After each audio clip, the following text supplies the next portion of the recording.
What will win in a drag race between a Ferrari Purosangue, a Ferrari 812 GTS, a Ferrari 296 GTB and a Ferrari SF90? Well, we're going to find out because I'm going to race them over the standing quarter mile. I'm Matt Watson, you're watching Car Wow. Let me tell you about this Purosangue. Ferrari's first ever SUV, not an SUV. It's something else that they call it. I don't know what, but it's definitely not an SUV, even though it's clearly an SUV. Anyhow, it's an SUV with a naturally aspirated 6.5 litre V12 engine underneath the bonnet, and it puts out a colossal 725 horsepower, which is pretty impressive considering it's got no turbos. It also has 716 Newton meters of torque, and it drives all four wheels via an 8-speed dual clutch automatic gearbox with launch control. Because it's an SUV, not an SUV, it's a little bit heavy for a Ferrari. It weighs in at over 2 tons. It's quite expensive, being a Ferrari, which is quite normal. It's £313,000 starting, no, this one here with options, £450,000. Kindly been lent to me by Kira Solutions and Racelab. Thanks, guys. Anyhow, let's find out about the 812. Hey Sam, how are you? Hello Matt, how are you? This is a bit of a Ferrari lineup, isn't it? Yeah, we've got all the best Ferraris. One's currently on sale, and you are driving the one that's going to be the hardest to launch. So tell us about it. So this is the 812 GTS, 6.5 litre, normally aspirated V12, 800 horsepower, 718 Newton meters of torque, rear wheel drive, which is going to be all the fun, 7-speed dual clutch auto. It weighs 1.6 tons, dry. They never advertise the wet weight, do they? This starts from 293,000 of your finest pounds. Okay, thank you, Sam. Let's move on to the 296. Can you tell me your name and where you come from? Hi, it's David and I'm from Ascot. Hey David, thanks for lending us your car for this drag race. Do you want to tell us a bit about it? Yeah, absolutely. So it's a 296 GTB, Assetto Furiano. It's got the titanium springs instead of the Magnum Ride. It's a 3 litre twin turbo hybrid producing 830 horsepower, and I believe it's just under 1.5 tonne with 740 Newton meters of torque. So 3 litre V6, so half the size of the 812's engine, and yet it has more power thanks to the hybridisation. Oh well. Let's move on to the final car. We've got Tommy in his SF90. So today I'm in the SF90. When it was new, it cost about 376,000 before options. It has 1,000 horsepower and it has 800 Newton meters of torque and weighs 1,570 kg dry. So what's the hybrid system in that? So how does that all work? So at the back you have a 90-degree V8 twin turbo system that's connected to a hybrid system on the rear axle, and then you also have 2 hybrid motors on the front axle, 1 for each wheel, allowing for torque vectoring. Oh, lovely, lovely, lovely. So we've got 2 two-wheel drive cars, 2 in the middle. So they can like slide out of control and then crash into the 2 of us who are on the outside in our 4-wheel drive cars, which should be more stable. Yeah, perfect setup. Who does our health and safety? Is it you, Sam? Sam has left the building. Just as long as you don't leave the track and take me with you. Okay, shall we do the sound check, see which car sounds the best? I'm going to start off with my Purosangue.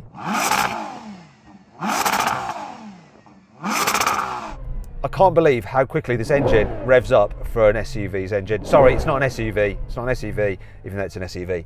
Okay, that sounded cool. Let's have a listen to the 812. So I've already won. You ready?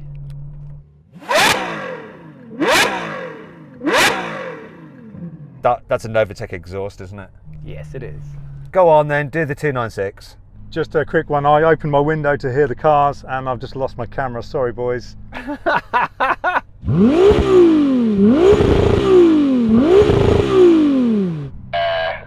alright, I guess.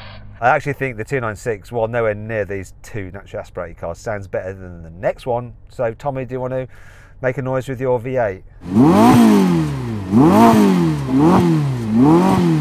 Yeah, so Tommy, you lose that. And I think Sam, I don't even think, I know Sam won it. 3, 2, 1.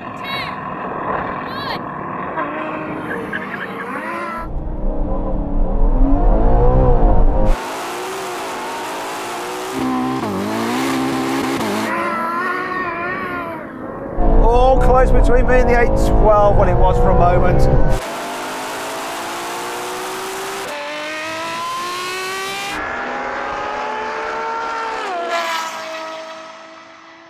And the 296 got a terrible launch, but now it's going.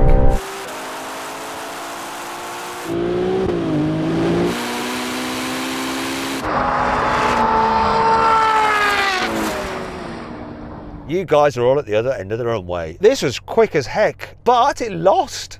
I was ahead of the 812 for a short period of time, but that didn't last for very long at all. Hello, Sam, you coming back to gloat? I'm coming back on electric mode. Is that because you've got no fuel, Tommy? It sure is. So how was it for you, Sam? That was a pretty good launch. It was a really good launch. It's just rear wheel drive and 1 billion horsepower, isn't it? But I think it did really, really well. What happened, David? I was just a touch late, but once you got going, I was catching up everyone pretty quick. What you need to do is almost jump the start. And then you'll be on time. All right, Jets, let's go again. 3, 2, 1.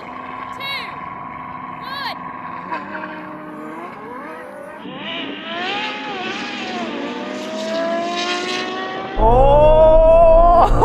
I can't believe how well that launched.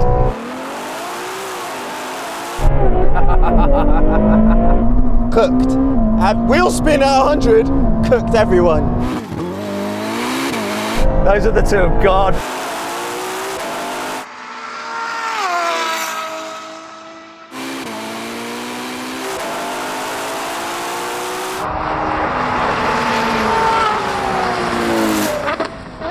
Oh, that was pretty good. I think your launch was better that time, David. Woohoo!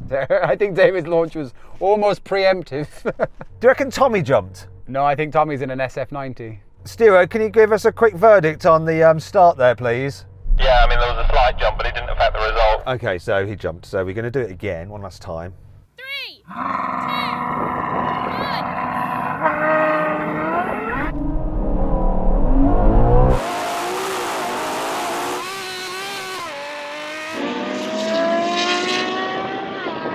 Oh, here we go. Oh no.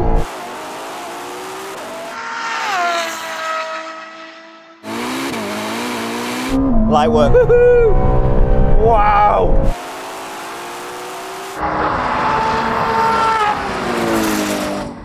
Brilliant stuff, everyone. That SF90 is just so quick, isn't it, Tommy? Paired with my lightning fast reaction times. Yes, it is, Matt. And David, were you pleased with your launch there? Yeah, I'm pleased I didn't f it up for the third time. Sam, were you pleased with David's launch there? Me? Was I pleased with David's launch? Sam, were you pleased with David's launch? I guess it was all right. Still got cooked. Okay, Samuel, racing driver Sam, were you pleased with David's launch? It was good enough. I mean, it was marginally. The car's faster, there's nothing to do. I'm happy with this launch. This thing is so cool. It's like an orchestra. It's amazing. Yeah, I mean, it's quite interesting how close you were to me on the line. I was a little bit quicker off, four-wheel drive, but oh my God, the way that put its power down, I think the winner here is... It's Tommy. Sorry, Sam. W, Tommy W, let's go. So then what exactly happened? Well, the SF90 won. It completed the standing quarter mile in 9.8 seconds. The 296 took 10.4 seconds, the 812 did 10.7 seconds, and the Purosangue came last. It crossed the line in 11.4 seconds.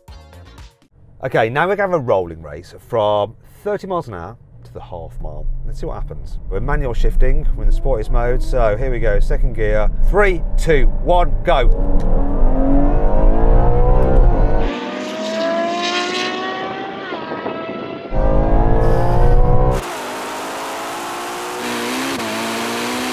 Oh, yeah, obviously I'm dropped.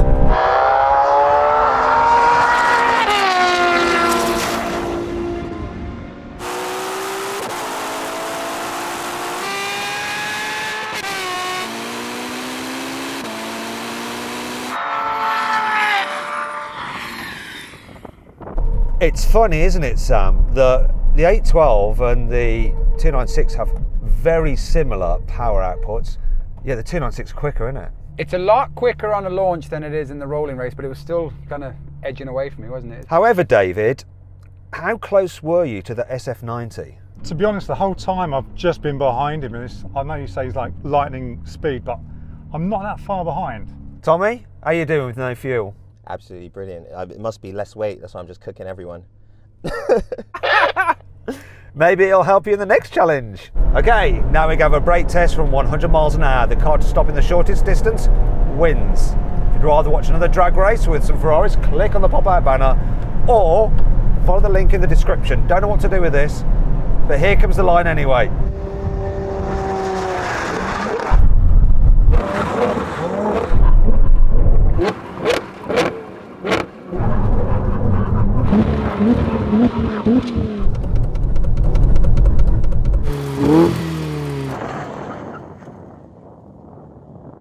I think that says it all, doesn't it? Tommy, having no fuel in your car obviously has helped you. Did it run out of fuel, or did you actually just stop using your brakes? Stopped using my brakes. I don't know. I'm just having good vibes in this car right now, so I'm enjoying it. David, it was pretty close between you and the 812. Yeah, good. I think I've got active aero also helps as an air brake. I think it's a little bit marginal, but yeah, good. Sam, how do you feel? Deflated, but this is such a cool car. It's so dramatic in every way. And I think I look the best out here anyway. Yeah, I think in terms of visual and sound and emotion, the 812 does it for me too. Hope you enjoyed the video. If you did, give it a like.